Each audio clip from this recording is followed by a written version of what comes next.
Life or Coming to America. He did Die Hard, Nightmare on Elm Street 4, The Dream Master. He did stunts. He did Tremors, which makes me very happy. Child's Play 2. But recently, when people have been talking about better work for crew and better, like with Rust that happened and what happened here in Georgia, I learned that John Sherrod was driving home one night after a long night at work, and he was really tired, and he got into a head-on collision. And this was a stunt driver who passed away. So his name has been brought up lately because of the long work hours on film sets. So I fell down this wormhole of the stunt coordinator, John Sherrod, of this film. And I learned some pretty cool stuff. This guy's worked on some amazing movies. But I love all the falls in here, too. And like you said, Chris... Okay, then this leads me to talking about Chris falling from the pole onto Jason. It just makes me happy that she had no plan.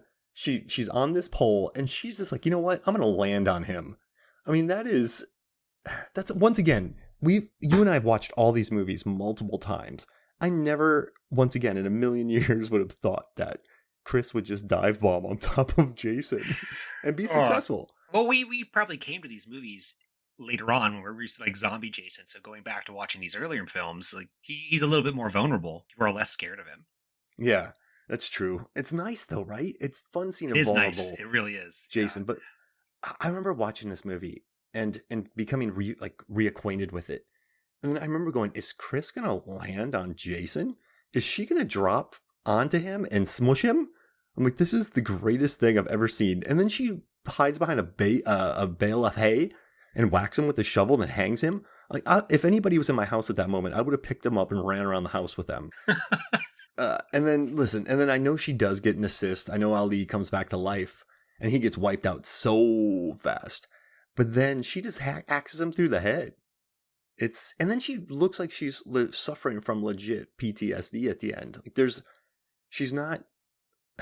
Yeah, and then at the end she's with her family. She is. Yeah.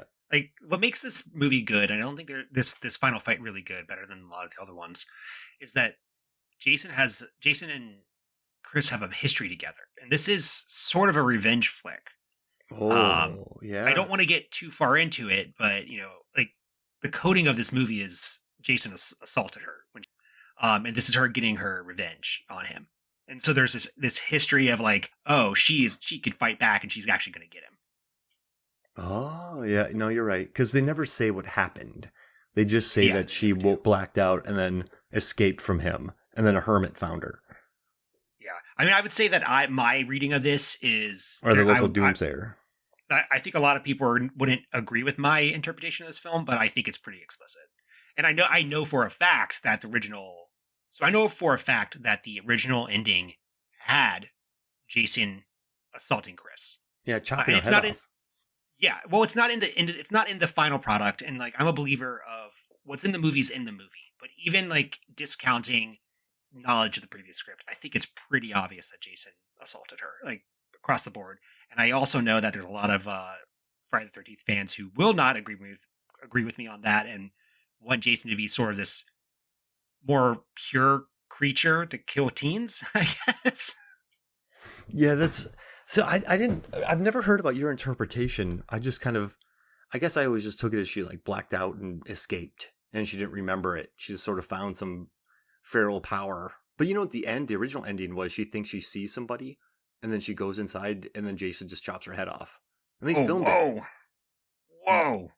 I wish I could see that. Yeah, so on the commentary, they talked about it and they said that they filmed it.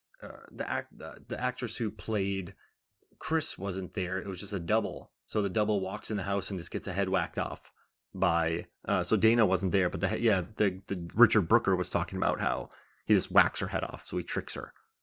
So after all that work she does, she goes back in the house and gets decapitated. Here's a funny thing about this movie. I guess it relates to the final fight, Mark. At the end, the police come and get her.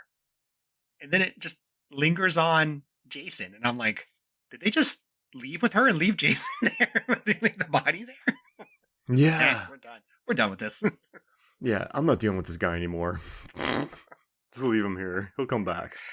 Yeah. But and so some other things I want to talk about this fight. Like books, right? Initial attack. Throw the books on Jason. This movie makes a really good argument for physical media. Lots of physical media. Get yourself some heavy books. Get yourself some Steelbook DVDs and Blu-rays. Keep them lined in your apartment because you never know when you need to dump something onto a serial killer. Oh man, just wall to wall, and then trap them in steel books. Yep. Imagine Jason in a library. Oh no! Just books falling everywhere. Oh gosh, and you just drop the thing on him. Yep. Oh, he would hate Rachel Weisz from The Mummy. That's exactly what I was thinking. That's his arch nemesis is Rachel Weisz. He could never kill her. Evie, right? Yeah, he could never get her. She would always fumble away somehow from him. No, but listen, I just I love that. And any other observations? I do love the practical media thing because I mean I have a ton of DVDs right now next to me, so I know I'm safe. Yeah. Other things like I'm honestly I really want to talk about the music at the beginning, and I know it's not part of the final fight, but I'm gonna say that movie hyped me up for that music hyped me up for the rest of the film. Oh. It's so bizarre. Yeah, it's crazy. You know, it's funny. I was listening to the score, and I immediately just thought I need to go look at who did this score. So what? Harry Manfredini did it, and I was like, because he did the original Friday the 13th, and then he worked a lot with Steve Miner. He also did House as well. So I remember listening to this. I'm like, I gotta read about this. I gotta hear about this music because it's quite bonkers. Is it right? It's it's bonkers. I mean, I absolutely love it. It sets everything up really well, and I guess that's so. I have a game I want to play with you real quick, and I wanted to do the top 3 final heroes for the Friday the 13th movies, and we can better define that, right? Like maybe the most intimidating of the how many of the movies are these at this point? 9, 10, 11? 11. I guess there's Jason 10, and then there's the reboot. Like our top 3. Okay. Chris is clearly in the top 3, right? Chris is number 1. Steven is number 2. Steven from Jason Goes to Hell. Okay. Because Steven spears Jason through a glass window, and he does that cool hop when he's handcuffed, and he tries to fight Jason and all the ear slug people as much as possible. So and they have to live, right? Are we talking about people who live? Yeah, they have to live. Yeah, so I would say definitely Steven, because he's just, what's crazy? He wears that Letterman jacket, but you don't think he's going to be this super tough guy. But then he becomes this super duper tough guy. So I'm going to go with that. And, oh man, you got, no one from Takes Manhattan. No, that. Wait, can we if you love that movie, like, I'm not going to hate on you, but I really dislike it. Oh, bro, Tina. Yeah, Tina's my number. That's what I was waiting for. I was like, it's Tina, right? Oh, yeah, it's got to be Tina. I mean, and also, too, like, Tommy is pretty... I mean, Tommy ties Jason to a chain and traps him to the bottom of a lake, but Tina has telekinesis, and she just schlacks Jason. So I'm going Chris, Tina... Sorry, Tommy, I'm not going to pick you, and then I'm going to go to Steven. Nice. I think that's a really solid list. Yeah. Oh, I'm really happy about this list. Yeah. Oh, man. And then I guess I had one more question. This is more oddball-y, and it does relate to the final fight. What was Jason thinking when he jumped out in front of the car? Like, did he not realize that she would try to hit him? Like he was being a dum-dum. I think that's a good subversion of...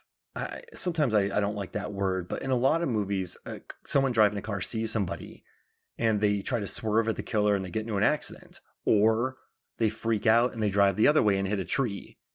But in this one, Chris was like, I'm going to try to hit him, but I'm not going to risk the van. So she takes a swerve at him and then she keeps going. But Jason, I don't think was expecting that. I think he was like, I think he went to the Leslie Vernon school and figured that she would either take a swipe at him and crash or swerve the other way and crash. He never expected she would take a tiny drive at him. So I think that's Jason remembering horror tropes and failing because Chris is a beast. Yeah, that's kind of what makes this movie awesome. I think there's a lot of subversion of the first 2 horror movies. So the first one would be Jason or Friday the 13th 2, but also like understanding that the audience have seen Halloween, and I probably seen Halloween 2 at this point. I can't remember the dates of those, but it seems like they were purposely trying to make Chris out to be the super smart person. Yeah, like she's not fumbling. She's not. Yeah, she does run upstairs. Where else is she gonna go? It's it's just so refreshing. It really is. And I'm telling you, watching. Okay, so after going through all of the Halloween movies, with Laurie Strode, and yeah, she finds her inner strength, but then she never quite fights back. She's always running in absolute fear, which makes complete sense. I'm not dogging on that. But after going through the Halloween franchise and like watching Halloween Resurrection and just and then going through Nightmare on Elm Street, where everyone is like, there's some great final people in there, but they all get killed off. It was great to see just 3 capable women on their own defeating the villains. I know that I was talking to Adam Clement, and he said this is more of like the blue collar horror franchise, where maybe people consider Nightmare on Elm Street or Halloween to be more highbrow, and this is kind of the blue collar, grimy, cheaper films. But in these 3 films, man, they got some pretty cool final heroes in these first 3 movies. And then throw in, who did we just say? Throw in Tina, throw in a few other cool heroes, and you have some pretty beast mode final heroes in this movie. So I think it gets a bad rap, but I mean, listen, there's a lot of gratuity in these movies. I'm not lying about that, or I'm not suggesting there's not, and I'm not suggesting this is a classy franchise by any means. But I just think I love watching Alice, Ginny, and Chris work their magic, because it always hits me as so refreshing.